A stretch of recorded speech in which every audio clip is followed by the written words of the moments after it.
Sizin de bildiğiniz gibi yani dün akşam saatlerinde e, uzun bir süredir tedavi gördüğü Evler'deki hastanede yaşamını yitirdi Salih Müslüm. Tabii Rojava açısından siyaset alanının yine yurtseverlik alanının aslında sadece siyaset alanının değil devrimcilik alanının, mücadele alanının en önemli kişiliklerinden, karakterlerinden birisiydi Salih Müslüm.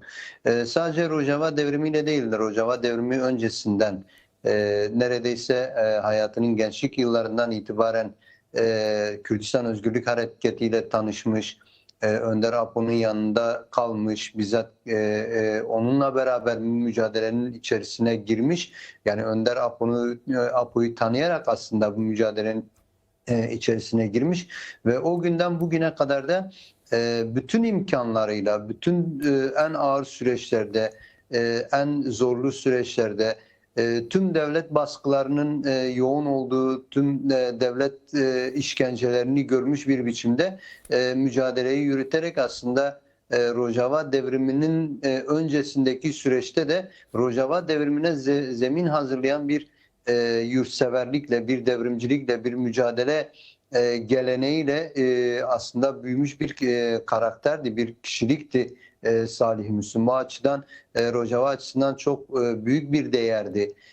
Sonrasında da Rojava devriminin gelişmesiyle beraber de aslında bütün Rojava'nın bütün alanlarında, bütün çalışma alanlarında en ağır süreçlerde bizzat en ön saflarda yer alarak direnişin kalesi haline geldi. Kendi ailesini direnişin kalesi haline getirdi.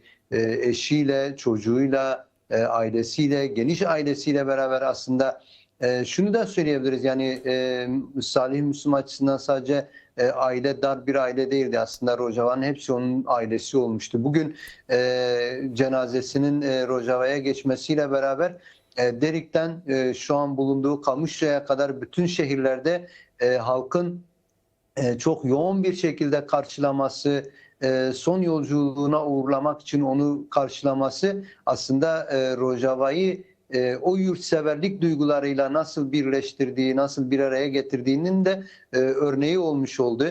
Tabii devrim süreci içerisinde biz de 2012 yılından itibaren bu alanda farklı şekillerde kendisiyle bir arada olduğumuz, farklı programlarda, farklı çalışma alanlarında bir arada olduğumuz bir insandı.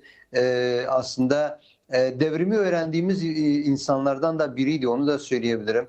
Hem siyasal alanda yürüttüğü çalışmalarda hem örgütsel alanda yürüttüğü çalışmalarda, halk örgütlenmelerinde yürüttüğü çalışmalarda, yine Kobani devrim direniş sürecinde özellikle Kobani'de yer aldığı direniş sürecinde hem kendisi hem ailesiyle beraber konumlanmasıyla direnişe zemin olan, direnişe moral olan, direnişin sırtlayan kişiliklerden birisiydi aslında Salih Müslüm. Biz de özellikle direniş sonrası Kobani alanında kendisiyle karşılaşma imkanımız olmuştu. Tabii yoğun duygusal bir ortamdı da, yani tekrardan DAEŞ gibi bir terör örgütünün yenilmesinin ardından Kobani'nin tekrardan özgürleştirilmesi, göç etmek zorunda kalan kuzeye, o zaman hatırlarsanız Evet. yoğun bir şekilde Kobani halkı kuzeye göç etmek zorunda kalmışlardı. Geri geldiklerinde o insanların karşılanmasında, o insanların evsiz olan insanların yerleştirilmesinde, sahibi kılınmasında, yine olanakların sağlanmasında yoğun bir fedakarlıkla çalışmıştı o süreçte. Biz de o dönemin şahidiydik aslında. Sonrasındaki süreçlerde özellikle Rojava devrimini temsil etme, özerk yönetim sistemini demokratik ulus çerçevesinde biçimlenen demokratik özerk yönetimi, Rojava demokratik özerk yönetimi bütün dünyada temsil etme amacıyla yürütmüş olduğu diplomatik faaliyetler, siyasal faaliyetler bu anlamıyla aslında Rojava devriminin yüzlerinden biriydi. En tanınan, en bilinen ve en Evet. doğru temsili yapan yüzlerden biriydi. Bu anlamıyla Rojava açısından, sadece Rojava açısından da değil, bütün Kürdistani siyaset açısından aslında Salih Müslüm kaybedilmiş büyük bir değer olarak adlandırabiliriz. Evet. Yani özellikle şu anda Kamışlı'da bir merasim hazırlığı var. 12 Mart stadyumunda geniş kitlesel bir katılımla bir merasim töreni düzenlenecek ve merasim töreninin ardından cenazenin Kobani'ye doğru gönderilmesi bekleniyor.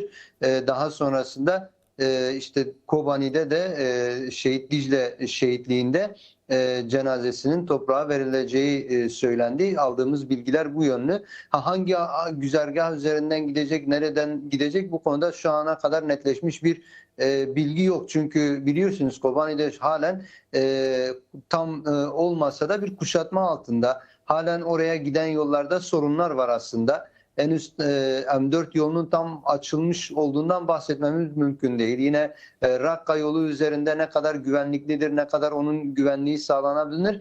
Bu konuda bazı çalışmalar yürütülüyor. Yani tartışmalar yürütülüyor ve eminim ki bugün, yarın Kamışlı'da yapılacak merasim töreninin ardından cenazesinin Kobani'ye ulaştırılacağı ve orada Şehit Dicle şehitliğinde toprağa verileceği bilgisini verebiliriz izleyicilerimize. Tabii Kuzey Kürdistan'dan Türkiye'den DEM Parti ve Demokratik Bölgeler Partisi'nin eş başkanları ve geniş bir heyetle cenaze törenine katılması bekleniyor. Benzeri bir durum Başarı Kürdistan'da söz konusu mu? Gelen heyetler olacak mı cenaze törenine yoksa?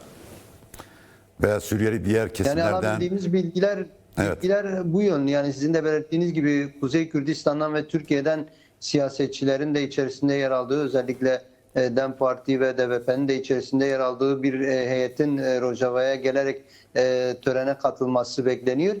Şu ana kadar elimizde Güney Kürdistan'dan herhangi bir katılımın olup olmayacağı yönünde bir bilgi olmasa da aslında o yönlü beklentiler var, onu da belirtebilirim. Çünkü en son zaten tedavi amacıyla Hevler'de bulunuyordu. Siyasal olarak da oldukça yoğun Güney Kürdistani güçlerle yoğun görüşmeleri olan biriydi Salih Müslüm. Bu anlamıyla bütün Kürdistani güçler tarafından birleştirici bir güç de olduğunu da söyleyebiliriz. Yani bu anlamıyla Salih Müslüm'ün aslında ulusal birlik hayalinin de yarın onun cenaze töreninde gerçekleşmesi umudumuz var o yönlü. Her parçadan siyasetçilerin katılımının olması bekleniyor.